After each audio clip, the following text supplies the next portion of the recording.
ஏ விஜய் பணியூர் விட்டு வெளியே வா அப்படின்னு சொல்றவங்களுக்கு என் வீடு எதுன்னு தெரியுமா? முதல்ல என் வீடு எங்க இருக்குனாவது தெரியுமா? என சீண்டி பார்க்கறதா நினைச்சு கிண்டலும் கேலியுமா பேசுறவங்களுக்கு நான் சொல்றேன், இந்த தமிழ்நாடு தமிழ்நாடுன்னு சொல்றாங்களே அது மத்தவங்களுக்கு வேணா ஸ்டேட்டா இருக்கலாம், ஆனா என்ன பொறுத்த வரைக்கும் என் தாய் நாடான தமிழ்நாடு தான் என் வீடு.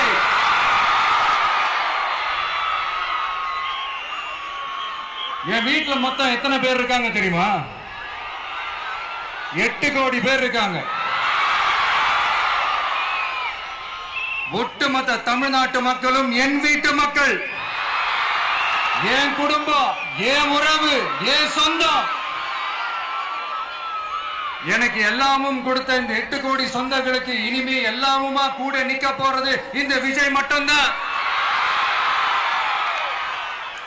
தமிழ்நாட்டோட முதல் படை வீரனா, தமிழ்நாட்டோட முதல் பாதுகாவலனா அவங்க கூடவே நிக்கணும்ன்றதுதான் என்னுடைய குறிக்கோள். இன்னைக்கு இந்த விஜய், உங்க விஜய் உங்ககிட்ட ஓட்டு கேட்டு மட்டுமே வரல, உங்ககிட்ட நீதி கேட்டும் வந்திருக்கிற. ஆக்சுவலா உங்களுக்காக நீதி கேட்கறதுக்காக தான் நான் அரசியலுக்கே வந்தேன். ஆனா இன்னைக்கு நான் உங்ககிட்ட நீதி கேட்கறதுக்காக வந்திருக்கிறேன். இந்த விஜய் என்னங்க தப்பு பண்ணா? தன்னை நேசிச்ச தன்னுடைய மக்களுக்காக அரசியலுக்கு வந்தா அது ஒரு தப்பா?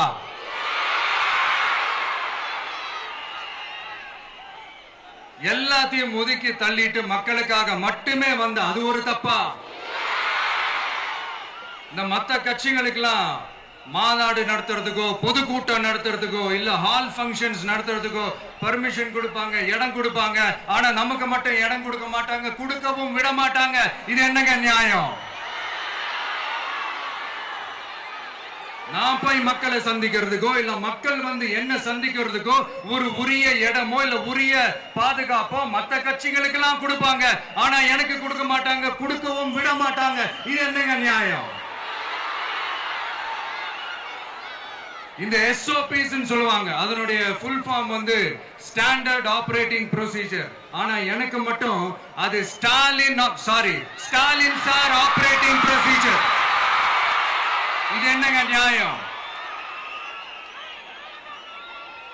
இந்த விஜய் உண்மையானவன்றது உங்க எல்லாருக்குமே தெரியும். நமக்கு எதிராக சதி செய்யறது யாரு, நமக்கு எதிராக சூழ்ச்சி செய்யறது யாரு, நமக்கு எதிராக பழி போடுறது யாரு, யாரெல்லாம் ஒன்னா சேர்ந்து இதெல்லாம் செய்யறாங்கன்றது உங்க எல்லாருக்குமே நல்லா தெரியும். அதனால என்னோட சொந்தங்களாகிய உங்ககிட்ட வந்து நான் நீதி கேட்காம வேற யாருக்கிட்ட தான் போய் கேட்பேன்?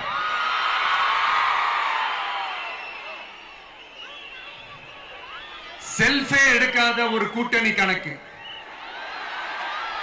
செல்ஃபே எடுக்காத ஒரு அறத பழைய அரித்மேட்டிக் கணக்கு, இதெல்லாம் வேலைக்கே ஆகாது. ஆணித்தரமா அடிச்சு சொல்றேன். அப்புறம் இந்த காசு கொடுத்து ஓட்டு வாங்கிடலாம்னு கனவு காண்றாங்கல்ல, அதுவும் இந்த விஜய் வந்ததுக்கு அப்புறம் நடக்கவே நடக்காது. வண்டி வண்டியா கொண்டாந்து குட்டுவாங்க. 1000, 2000, 3000, 4000, 5000 சாமி மேல சத்தியெல்லாம் வாங்குவாங்க. அப்படிதான் இத்தனை வருஷமா உங்களை ஏமாத்தி இருக்கிறாங்க. வாங்கிக்கங்க, சந்தோஷமா வாங்கிக்கங்க. எல்லாம் உங்க பணம் தான். வாங்கிக்கிட்டு அவங்க காதிலே விசில ஊதி அனுப்புங்க. எப்படி? அவங்க செவிலே விசில ஊதி அனுப்புங்க.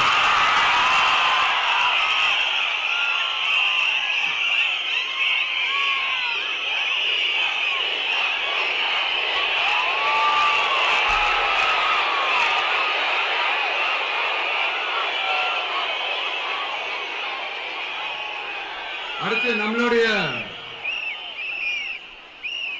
ஜென்சி அடுத்த இளம் தலைமுறையினருக்கும் நான் சொல்லணும்னு நினைக்கிறேன்.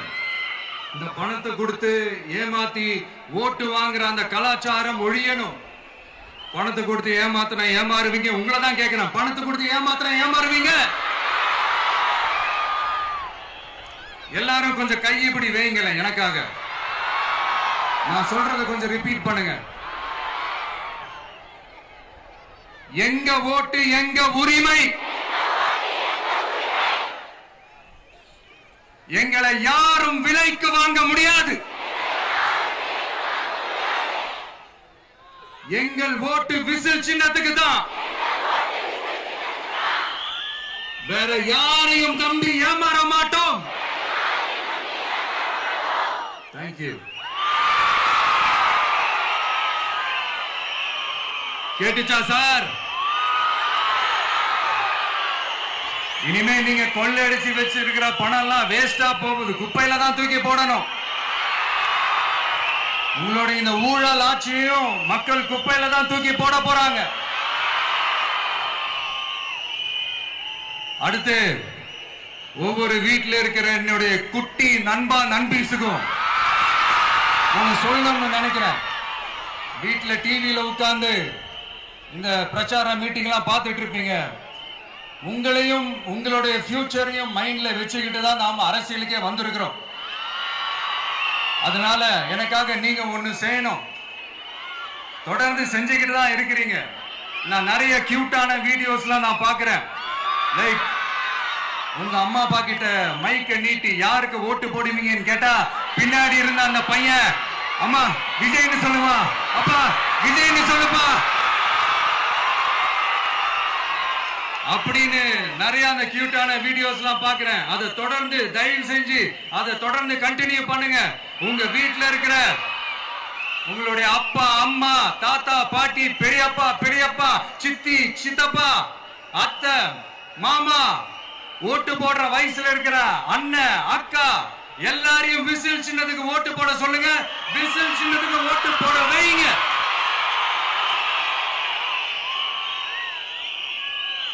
இந்த தேர்தல் நெருங்கிற இந்த நேரத்தில் பொலிட்டிக்கலா ஸ்பீக்கிங் டு த பாயிண்ட் ஒரே ஒரு விஷயம் நான் சொல்லணும். நாங்க அரசியலுக்கு வந்தது எந்த கட்சியும் ஒழிக்கிறதுக்கோ அழிக்கிறதுக்காகலாம் நாம அரசியலுக்கு வரல. யார் மேலேயும் தனிப்பட்ட ஒரு வன்மமோ இல்ல தனிப்பட்ட கோபமோ அப்படிலாம் யார் மேலேயும் கிடையாது. இந்த மத்தவங்க மாதிரி இந்த வெறுப்பு அரசியல் பண்றதுக்காகலாம் நாம அரசியலுக்கு வரல. அரசியல் ரீதியா நம்மளுடைய எதிரிகள் யாருன்னு டிக்ளேர் பண்ணிட்டு தேர்தலில் நின்று ஜெயிச்சு மக்களுக்காக எங்களுடைய நன்றி கடனை செலுத்துறதுக்காக தான் நாம அரசியலுக்கே வந்திருக்கோம். Just want to make this clear.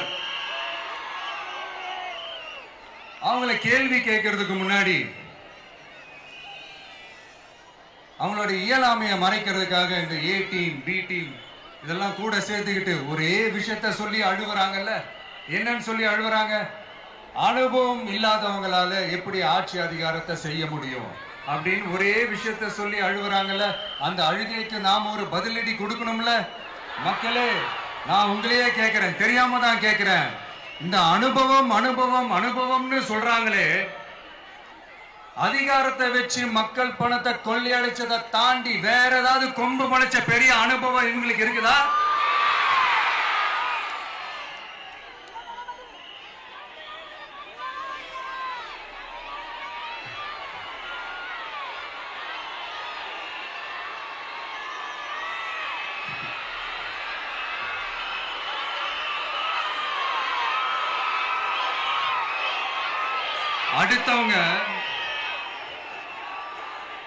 அடுத்தவங்க ஆரம்பிச்ச அரசியல் கட்சியில அடுத்தவங்களுடைய அட்ரஸ்ல அரசியல்வாதிகளா இருந்துட்டு இருக்கிற இவங்க எல்லாருக்கும் ஒரு சவால்.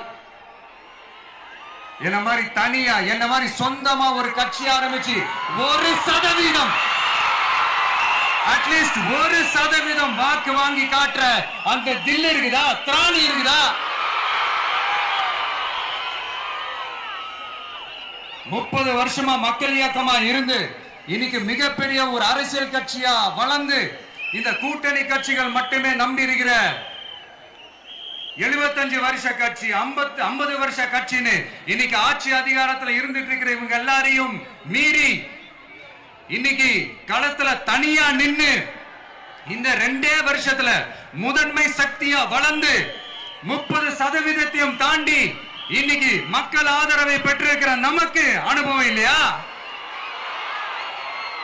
உங்களுடைய அனுபவம் என்னன்னு சொல்லட்டுமா?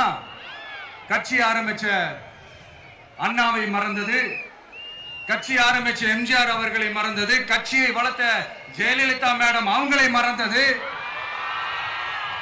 இவங்க எல்லாரும் சொன்ன விஷயங்கள், பேசின விஷயங்கள், எதையெல்லாம் ஃபாலோ பண்ணணும்னு சொன்ன விஷயங்கள் எல்லாத்தையும் மறந்தது. இவங்களுக்கு நமக்கு அனுபவம் இல்லையா? நமக்கு அனுபவம் இல்லதான். கொள்ளை அடிக்கிறதுல எங்களுக்கு அனுபவம் இல்லதான். அதெல்லாம் எங்களுக்கு சுட்டு போட்டாலும் வராது. இந்த கொள்கையை பேருக்கு மட்டும் வச்சுக்கிட்டு நேரடியா சரண்டர் ஆகிறது, மறைமுகமா சரண்டர் ஆகிறது, இந்த மாதிரி அனுபவம் நமக்கு இல்லதான். அதுவும் நமக்கு சுட்டு போட்டாலும் வராது. மக்களை நேசிக்கிற நல்ல குணம் இருந்தா போதும்யா. நல்ல சூப்பரான ஒரு நல்லாட்சி கொடுக்கலாம். நல்லாட்சி கொடுக்கிறதுக்கு மெத்த படிச்ச மேதாவிகளா இருக்கணும்லாம் ஒன்னும் அவசியம் இல்ல. காமராஜர் அவர்கள் மாதிரியோ, எம்ஜிஆர் அவர்கள் மாதிரியோ மக்கள் சக்தியின் துணையால, மக்கள் மேல அக்கறையா இருக்கக்கூடிய நல்ல அதிகாரிகளின் துணையால சூப்பரான ஒரு நல்லாட்சி என்னால கொடுக்க முடியும். செஞ்சு காட்டுறேன்.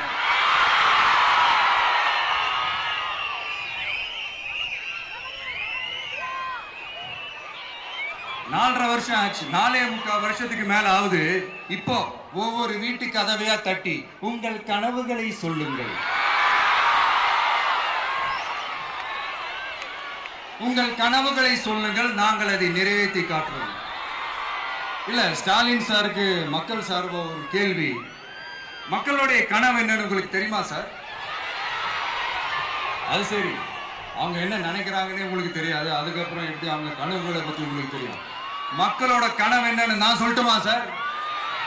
2019, 2021, 2024 இந்த 3 தேர்தலையும் மக்கள் உங்களுக்கு வாக்களிச்சதுக்கு காரணம் நீங்க மக்களுக்கு ஏதாவது நல்லது செய்வீங்கன்னு நம்பிதான். ஆனா நீங்க மக்களுக்கு கொடுத்த பரிசு மக்களுக்கு பாதுகாப்பே இல்லாத மக்கள் விரோத ஆட்சி. அந்த மக்கள் விரோத ஆட்சியை அகற்றிட்டு அந்த இடத்தில் தமிழக வெற்றி கழகத்தை ஆட்சி பீடத்தில் அமைக்கணும் அப்படின்றதுதான் மக்களுடைய ஒரே கனவு. இந்த மக்கள் விரோத திமுக அரசை நிலைக்க கூடாது அப்படின்றதுதான் மக்களுடைய ஒரே கனவு. 100% தூய சக்தி டிவிக்கு ஆட்சி அமைக்கும்.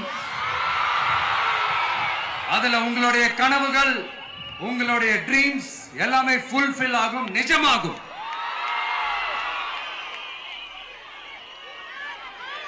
தமிழ்நாடு எப்பவுமே டெல்லிக்கு அவுட் ஆஃப் கண்ட்ரோல் அப்படின்ட்டு ஸ்டாலின் சார் அடிக்கடி சொல்லுவாங்க. ஸ்டாலின் சார் எதெல்லாம் அவுட் ஆஃப் கண்ட்ரோல் இப்ப நான் கொஞ்சம் சொல்லட்டுமா? முதல்ல சட்டம் ஒழுங்கெல்லாம் அவுட் ஆஃப் கண்ட்ரோல், பெண்கள் பாதுகாப்புல அவுட் ஆஃப் கண்ட்ரோல், இளைஞர்கள் வேலை வாய்ப்புல அவுட் ஆஃப் கண்ட்ரோல், மொத்தத்தில் அவரோட ஆட்சியே ஒரு அவுட் ஆஃப் கண்ட்ரோல். இந்த வருஷம் பிகினிங்ல சட்டசபையில பேசும்போது சொல்றாங்க, மக்கள் எல்லாரும் ரொம்ப மகிழ்ச்சியா இருக்கிறாங்க, அதனால நானும் ரொம்ப மகிழ்ச்சியா இருக்கிறேன் அப்படின்னு. மக்கள் சந்தோஷமா இருக்கிறத பார்க்கறது கூட ஒரு சந்தோஷம் தான் சார். அது யாரும் இல்லைன்னு சொல்லல. அப்படி உண்மையிலேயே மக்கள் உண்மையிலேயே சந்தோஷமா இருக்கிறாங்க அப்படின்னா ஏன் சார் விவசாயிகள் போராட்டம் நடக்குது? ஏன் சார் மீனவர்கள் போராட்டம் நடக்குது? ஏன் தொழிலாளர்கள் போராட்டம் நடக்குது? தூய்மை பணியாளர்கள் போராட்டம் ஏன் நடக்குது? அங்கன்வாடி ஊழியர்கள் போராட்டம், செவிலியர்கள் போராட்டம், மருத்துவர்கள் போராட்டம், மாற்றுத்திறனாளிகள் போராட்டம், அரசு ஊழியர்கள் போராட்டம், ஆசிரியர்கள் போராட்டம், இடைநிலை ஆசிரியர்கள் போராட்டம், பகுதி நேர ஆசிரியர்கள் போராட்டம். இதெல்லாம் உங்க ஆட்சியில மக்கள் மகிழ்ச்சியா இருக்காங்கன்றதுக்காக நடக்கிற போராட்டமா சார்?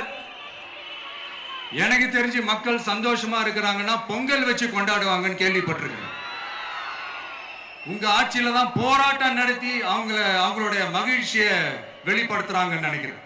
இன்னும் தீரவே தீராத பிரச்சனைகள்னா இருக்கிற இடம் பிரச்சனை, பார்க்கிற வேலை பிரச்சனை, பண்ற தொழில் பிரச்சனை, விலைவாசி பிரச்சனை, தண்ணி பிரச்சனை, பஸ் வசதி இல்லைன்ற பிரச்சனை, ரோடு சரி இல்லைன்ற பிரச்சனை, ஆஸ்பத்திரி சரியா இல்லைன்ற பிரச்சனை. இப்படி எல்லாம் ஒரு அடிப்படை விஷயங்களே பிரச்சனையா இருந்தா அப்ப ஆளுங்கட்சின்னு ஒண்ணு எதுக்குதான் இருக்கிறாங்க அப்படின்னு தானே மனசுல தோணும் மக்களுக்கு. ஆட்சிக்கு வர்றதுக்கு முன்னாடி தான் பொய்யா அடிச்சு விட்டீங்க. இப்ப ஆட்சியை விட்டு போகும்போது கூட பொய்யா பேசுறீங்களே சார், என்ன சார் இது? மாத்தி பேசுறதுல நீங்க வேற லெவல் தான் சார். ஆட்சிக்கு வந்த அடுத்த வருஷமே 2022ல 70% வாக்குறுதிகளை நிறைவேற்றிட்டோம்னு சொன்னாங்க. அப்புறம் போன வருஷம் 90% வாக்குறுதிகளை நிறைவேற்றிட்டோம்னு சொன்னாங்க. அப்புறம் இந்த வருஷம் 505 வாக்குறுதிகளை 404 வாக்குறுதிகளை நிறைவேற்றிட்டோம். கிட்டத்தட்ட ஒரு 80% வாக்குறுதிகளை நிறைவேற்றிட்டோம்னு சொன்னாங்க. முதல்ல 70, அப்புறம் 90, அப்புறம் 80. இன்னும் தேர்தல் நெருங்க அது 60, 50, 40, 30, 20ல போய் நிக்கும்னு நினைக்கிறேன். அதையும் அவரே அறிவிப்பாரா என்னமோ எனக்கு தெரியல. முதல்வர் ஸ்டைல்லையே சொல்லணும்னா, பொய்யிலேயே பிறந்து பொய்யிலேயே வளர்ந்த புலவர் பெருமானே, கொஞ்சம் அத திருத்தி சொல்றேன், புலுகர் பெருமானே. அது இன்னும் பொருத்தமா இருக்கு. அவருடைய அண்ட புழுகு, ஆகாச புழுகு என்ன தெரியுமா? பெண்களுக்கு பாதுகாப்பு தமிழ்நாட்டில் எங்க போனாலும் கொட்டி கிடக்குதான். அப்படி அது உண்மைனா அண்ணா யூனிவர்சிட்டி அந்த பொண்ணுக்கு ஏன் சார் அப்படி ஒரு கொடுமை நடந்துச்சு? கோவை கல்லூரி பெண்ணுக்கு ஏன் சார் அப்படி ஒரு கொடுமை நடந்துச்சு? பெண் குழந்தைகள் பாதிக்கப்படுறதா கிட்டத்தட்ட 1000க்கும் மேலான போக்சோ கேசுகள் ஏன் சார் பதிவானுச்சு? போதைப் பொருள் கலாச்சாரம் கண்ட்ரோலே இல்லாம அது பாட்டுக்கு தாறுமாற எங்கேயோ போய்கிட்டு இருக்கு. வயலன்ஸ் எல்லாம் தலைவிரிச்சு ஆடுது. அதுக்கு ஒரு ரீசெண்ட் எக்ஸாம்பிள், அந்த ரயில்வே ஸ்டேஷன்ல அந்த சிறுவர்கள் எல்லாரும் சேர்ந்து செஞ்ச அந்த சம்பவம். சட்டம் ஒழுங்கு சரியா இருந்தா ஏன் சார் இப்படி எல்லாம் நடக்குது? சட்டம் ஒழுங்கு சரியா இருக்கணும்னா முதல்ல தமிழ்நாட்டுக்கு ஒரு டிஜிபி வேணும் சார். எங்க சார் போனார் அவரு? எங்க அவரு? சும்மா இந்த ஆக்டிங் ஆபீசரை வச்சுக்கிட்டு அரசாங்கத்தை நடத்துனீங்கன்னா இப்படிதான் சட்டம் ஒழுங்கு சந்தி சிரிக்கும். முதல்ல தமிழ்நாட்டுக்கு ஒரு டிஜிபியை போடுங்க சார். அதுக்கப்புறமாச்சும் சட்டம் ஒழுங்கு சரியாகுதான்னு பார்ப்போம். சரிப்பா, கேள்வியா கேட்கிறியே, நீ வந்தா என்ன செய்வ அதானே கேட்கறீங்க. கரெக்ட், கேட்கணும். மக்களோட அடிப்படை தேவைகளை தீர்க்கிறது தான் நம்மளுடைய ஃபர்ஸ்ட் வேலையே. அதை தீர்க்கிறதுக்கான அந்த தேடி போறது, அதோட சொல்யூஷனை தேடி போறது தான் நம்மளுடைய ஃபர்ஸ்ட் அஜெண்டாவே. கொஞ்சம் வெயிட் பண்ணுங்க, தேர்தல் அறிக்கை ரெடி ஆயிட்டு இருக்கு. தெளிவான ஒரு தேர்தல் அறிக்கையாவது வரும். என்ன நம்புற உங்களை நான் டிசப்பாயிண்ட் பண்ணவே மாட்டேன்.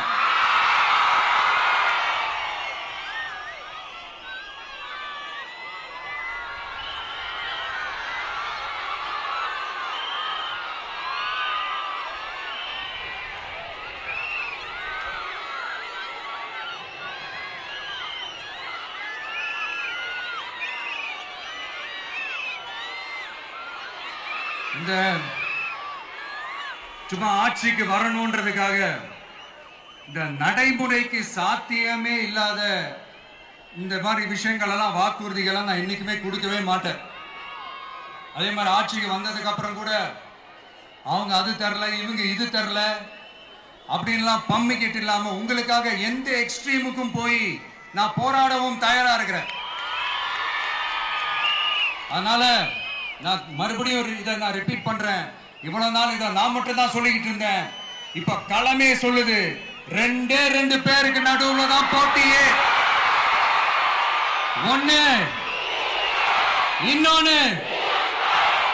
ஒன்னு தூய சக்தி டிவிக்கு, இன்னொன்னு தீய சக்தி DMK.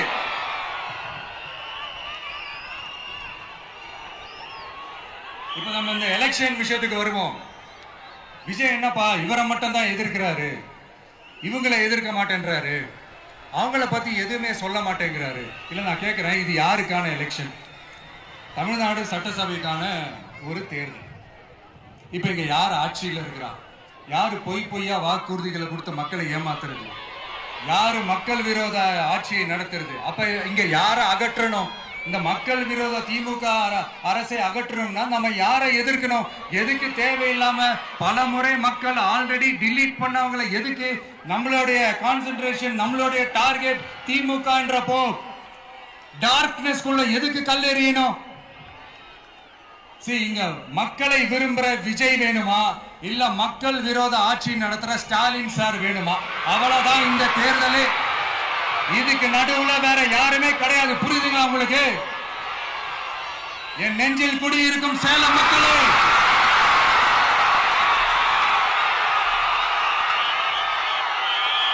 one last simple question. Vijaya நம்புறீங்களா, ஸ்டாலின் சார நம்புறீங்களா? அவ்வளவுதான், முடிஞ்சு போச்சு. கதம் கதம். போர் முழக்கம் உங்களை ஒரு நிமிஷம் கூட தூங்க விடாது. இந்த போன லாஸ்ட் வீக் இந்த டிஎன்பிஎஸ்சி இந்த எக்ஸாம்ஸ், இந்த குரூப் 2 எக்ஸாம்ஸ் அதை அனௌன்ஸ் பண்ணிட்டு உடனே அதை கேன்சல் பண்ணிட்டாங்க. இது உலகத்துக்கு எல்லாருக்கும் தெரியும். கேன்சல் பண்ணிட்டு ரொம்ப சிம்பிளா டெக்னாலஜி ஏதோ சம் ஃபால்ட், டெக்னிக்கல் ஃபால்ட் அப்படின்னு சொல்லி அதை கடந்து போயிட்டாங்க.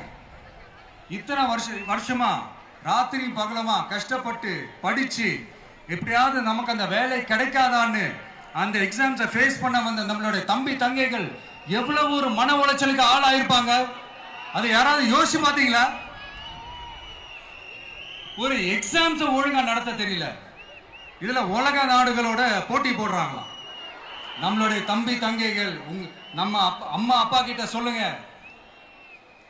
யாரும் தைரியம், எல்லாரும் தைரியமா இருங்க. வரப்போறது உங்க ஆட்சி, நம்ம ஆட்சி.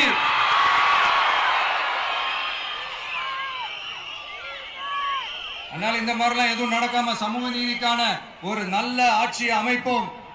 இளைஞர்களின் வேலை வாய்ப்புகளை மனசுல வச்சுக்கிட்டு டிரான்ஸ்பரண்டா அதுக்கான ஒரு தீர்வை காணுவோம்.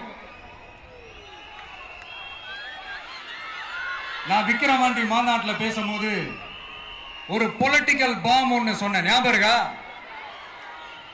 ஆட்சியிலையும் பங்கு, அதிகாரத்திலையும் பங்குன்னு ஒன்னு சொன்னேன். இப்போ அந்த பொலிட்டிக்கல் பாம் எல்லா கூட்டணியிலையும் வெடிச்சுக்கிட்டு இருக்கு, தாறுமாற வெடிச்சுக்கிட்டு இருக்கு. ஸ்டாலின் சார்லாம் பதறாரு, ஆட்சி அதிகாரத்தில் பங்கெல்லாம் தமிழ்நாட்டில் ஒத்து வராது அப்படின்னு சொல்றாரு. அவங்கள பொறுத்த வரைக்கும் ஜெயிக்கிறதுக்காக மட்டும்தான் கூட்டணி, மற்ற எல்லாத்துக்குமே அவங்க தனி அணி, அவங்க மட்டுமே ஒரே அணி. வெல்வோம் ஒன்றாக, ஆனா வரும் வெல்த்தெல்லாம் பார்ப்போம் தனியாக. அந்த வெல்வோம் ஒன்றாக என்றது இதுதான் அந்த சீக்கிரட்டு. புரிய வேண்டியவங்களுக்கு நல்லா புரியும் நினைக்கிறேன். உங்களோட நான் இருக்கேன், நம்மளோட நம்ம மக்கள் இருக்காங்க. இதுக்கு மேல என்ன வேணும்? கான்பிடென்டா இருங்க, நல்லதே நடக்கும், வெற்றி நிச்சயம். மீண்டும் சந்திக்கும் வரை நன்றி, வணக்கம்.